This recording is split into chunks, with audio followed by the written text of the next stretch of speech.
Next, we'll look at variables in systems of differential equations.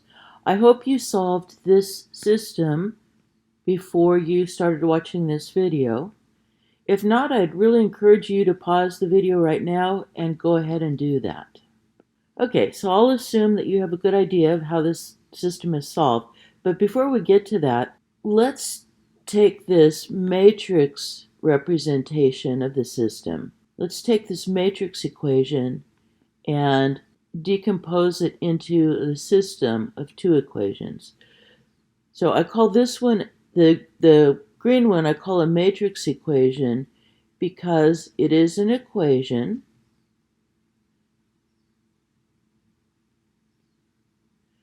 I can tell it's an equation because it has an equal sign in it, and it's a matrix equation because it has at least one matrix in it. On the other hand, a system of equations will have more than one equation. That's why we see more than one equal sign, and it does not need matrices. So these are two ways to represent the same system. But the reason I wanted to look at the system instead of the matrix equation is because it makes it easier to see what the variables are. Our dependent variables are x1 and x2. I can tell that because they are on top of the derivative notation. So the variable on the top of your derivative is dependent. What does it depend on? It depends on the variable underneath. So I can see, just from the way the derivatives are written, that x1 and x2 are both functions of t. This is often expressed by saying x1 equals x1 of t, which is nothing but a math shorthand for saying x1 is a function of t. And similarly, x2 can be thought of as a function of t. So if you ever see that in a book, it looks like it's not saying anything, and it's kind of not, but it is telling you which variables are dependent and which are independent. And we'll come back to this, but for the moment, let's solve the system, which hopefully you already did. And for the matrix A, 1, 0, 0, 2, you'll get lambda 1 equals 1 for one of your eigenvalues. The eigenvector that would be associated with that, v1, is 1, 0. Notice you can tell when things are vectors because there's a little arrow on top, and it's really important to put that arrow on so that it's clear that you're talking about a vector. Anyway, then our other eigenvalue is 2.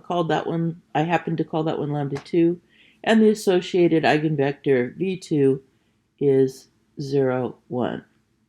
So this tells us that the general solution is x of t, and I'm writing this in vector form, so there's a little arrow on top. At the risk of belaboring this, notice that in the system of linear equations, there's no arrows because we don't have anything expressed as a vector. Our general solution then is x of t. So we know it's going to be of the form c1, v1, e to the lambda 1, t, plus c2, 0, 1, because that's our v2, and then e to the lambda 2 times t. The general solution, remember, gives us the format of all possible solutions to the differential equation. There's infinitely many of them. We, though, want the specific one where the x vector at time t equals 0 is 2, 4. So if you go through our procedure for finding constants, you'll get that c1 ends up being 2 and c2 ends up being 4. By the way, I'm not just reading that off here. It's kind of a coincidence that our constants in this case end up being exactly equal to the numbers in the initial condition vector.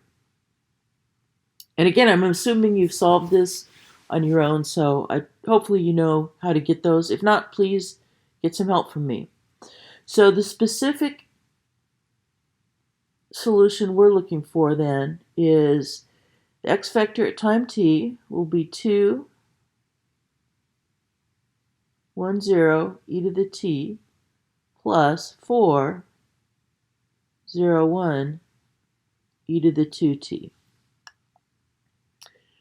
Let's decompose this matrix equation into a system of equations. And you might find it helpful to go ahead and multiply into the vectors. So I'm going to have, the first one will be 2 times 1 times e to the t, so 2 e to the t. Down below I have 0 times 2 times e to the t, so that's a 0. And then we have plus 0 on top, and down below 4 times 1 times e to the 2t. In other words, doing the addition, our x vector, the upper component is 2 e to the t and the lower component is 4 e to the 2t, just adding those two matrices. Okay, so that tells us that x1 of t, which is x1, and I'll go ahead and put in the t's this time. Our solution vector looks like that, and we've determined that it is 2 e to the t, 4 e to the 2t. Okay, so writing this as a system instead of as a matrix equation, we have x1 at time t is 2 e to the t, and x2 at time t is 4 e to the 2t. Again, notice that x1 and x2 are both functions of t. T is our independent variable.